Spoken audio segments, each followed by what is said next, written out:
تو قل اللہم مالک الملک تؤتی الملک من تشاء، تو دیتا ہے حکومت جس کو چاہے، تیرا اختیار ہوتا ہے۔ حالانکہ ظاہر بات ہے دنیا میں کھیل ہو رہا ہے، لوگ محنت کر رہے ہیں، شہزادے لڑ رہے ہیں، اورنگزیب کی جنگ ہو رہی ہے اپنے بھائیوں کے ساتھ، یہ سب اپنے اپنا جو ہے داؤ لگا رہے ہیں، لیکن یہ اللہ کا فیصلہ کچھ اور ہے، اور وہ فیصلہ جو ہے وہ اپنے اس فیصلے کے مطابق اس کا فیصلہ جو ہے اس روب عمل آ جائے گا۔ تؤتی الملک من تشاء وتنزع الملک ممن تشاء، جس سے چاہتا ہے تو حکومت چھین لیتا ہے، سلب کر لیتا ہے۔ وتعز من تشاء وتذل من تشاء، اور جسے تو چاہتا ہے عزت دیتا ہے، اور جسے تو چاہتا ہے اسے کمزور اور ذلیل کر دیتا ہے۔ بیدک الخیر، اب اس ٹکڑے میں البتہ ضرور ہے، اب اس طرح کے ٹکڑے جیسا کہ میں نے بارہا کہا ہے کہ یہ قرآن مجید میں ایسے روانی میں آ جاتے ہیں کہ عام قاری پڑھتا ہوا گزر جاتا ہے، لیکن جو ہے کوئی شخص جو گہرائی میں غور کرتا ہے وہ آ کے رک جائے گا۔ بیدک الخیر، کیا مطلب اس کا؟ ایک مرتبہ تو یہ کہ کل کا کل خیر تیرے ہاتھ میں ہے، یعنی جس کو مانگنا ہو خیر اللہ سے مانگے، کل خیر اس کے ہاتھ میں ہے، تو دعا اس سے کرو گے، کسی اور سے نہیں کرو گے۔ لیکن اس کا ایک مفہوم اور بھی ہے، تیرے ہاتھ میں خیر ہی خیر ہے، تو جو کچھ کرتا ہے اس میں خیر ہی ہوتا ہے، چاہے بظاہر وہ ہمیں شر نظر آئے۔ میرا حادثہ ہو گیا، میری ہڈی ٹوٹ گئی، میرے لیے شر ہے، لیکن پتہ نہیں اللہ نے کون سی بڑی مصیبت سے مجھے بچایا ہے اس حادثے کی وجہ سے۔ وہ جو معاملہ سورہ کہف میں آتا ہے کہ وہ بیچارے غریب جو کام کرتے تھے اور اپنی کشتی میں سواریاں ادھر سے ادھر لے گئے، 2 پیسے فی پھیرا کرایہ لے رہے تھے، اپنی روزی کما رہے تھے، تو وہ آپ کو معلوم ہے کہ حضرت خضر نے ان کی ایک تختہ توڑ دیا۔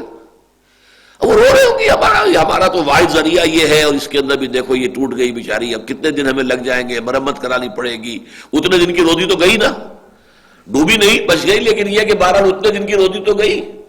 لیکن انہیں نہیں پتا تھا کہ در حقیقت یہ پوری کشتی جا رہی تھی آگے، ایک بادشاہ تھا جو غصب کر رہا تھا، ہر صحیح کشتی کو وہ ضبط کر رہا تھا، وہ بچ گئی کہ یہ تو ٹوٹی ہوئی، جانے دو اس کو، پوری کشتی بچ گئی بھائی تمہارے لیے، تو یہ تمہارے لیے خیر تھا کہ شر؟ بچہ مر گیا، اب رو رہے ہوں گے والدین، فرض کیا اکلوتا ہی بچہ تھا، لیکن انہیں کیا پتا کہ یہ بچہ اگر جوان ہوتا، اس کے جینز جو ہے اس میں بڑی شرارت تھی، سرکشی تھی، یہ بڑا ہوتا تو تمہارے لیے سہارے روح بن جاتا۔ تو اللہ نے یہ چاہا کہ اس کو واپس لے لیا جائے، تمہیں بچایا ہے اس کے ظلم سے، اس کی طرف سے جو تمہارے اوپر آنے والی تھی سختیاں، اس سے تمہیں بچا لیا ہے، تم رو رہے ہو اس لیے کہ تمہیں تو معلوم نہیں ہے، تم تو ظاہر کو دیکھ رہے ہو۔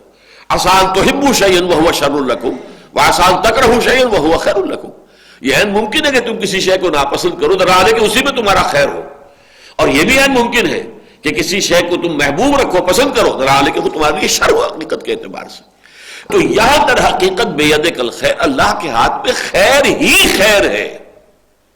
کہ ہر چے ساقی ماریخت عین الطاف است، میرا ساقی میرے پیالے میں جو بھی ڈال دے اس کا لطف و کرم ہے، جو بھی ڈال دے۔ اس بظاہر میرے لیے ناخوشگوار بات اس وقت ہو رہی ہے جو ہو رہی ہے، طبعی اعتبار سے، جبلی اعتبار سے میں اس کو پسند نہیں کر پا رہا ہوں، مجھے تکلیف ہو رہی ہے، مجھے کوفت ہو رہی ہے، میری ایک ہڈی ٹوٹ گئی ہے، لیکن مجھے یہ پتا نہیں کہ پوری جان بچی ہے اس ہڈی کے ٹوٹنے کی وجہ سے۔ اس اعتبار سے اللہ کے ہاتھ میں خیر ہی خیر ہے، لیکن اس کی بڑی لانگ ٹرم پلاننگ ہوتی ہے۔ ہم بڑے شارٹ سائٹڈ ہیں، ہمیں تو فوری طور پر نقد نقصان اور نقد نفع جو ہے وہ نظر آتا ہے، وہ دور کی چیزیں ہم دیکھ نہیں سکتے، شارٹ سائٹڈ ہیں۔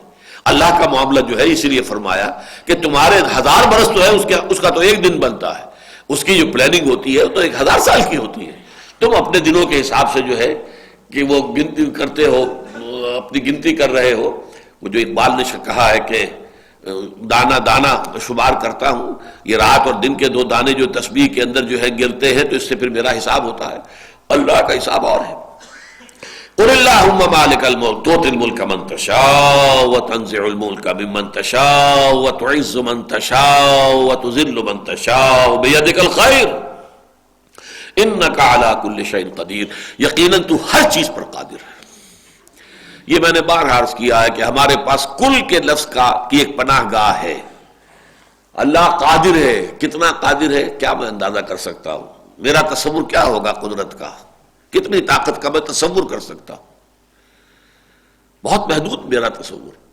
بس ایک لفظ ہے کل شیء قدیر، بکل شیء علیم، ہر شے پر قادر، ہر شے کا علم رکھنے والا۔ یہ لفظ ہے کہ جو پناہ گاہ ہے صفات باری تعالیٰ کے ضمن میں ہماری۔ تولج اللیل فی النہار وتولج النہار فی اللیل، تو پرو دیتا ہے رات کو دن میں اور پرو دیتا ہے دن کو رات میں۔ اب اس میں دو طریقے سے مفہوم اس کا ہو سکتا ہے۔ ایک تو یہ کہ کبھی ہم دیکھتے ہیں کہ دن جو ہے وہ بڑھ رہا ہے، رات گھٹ رہی ہے، گویا کہ دن رات میں داخل ہو رہا ہے۔ کبھی رات بڑھ رہی ہے، دن گھٹ رہا ہے، گویا کہ رات دن میں داخل ہو رہی ہے۔ ایک مفہوم یہ بھی ہو سکتا ہے۔ یہ بھی ہو سکتا ہے کہ یہ ایک دوسرے میں داخل ہو رہے ہوں، ایک دوسرے میں مرج ہوتے ہوں۔ بہرحال یہ ایک تسبیح ہے جو میں نے ابھی کہا تھا کہ میں اپنے تسبیح روز و شب کا شمار کرتا ہوں دانا دانا،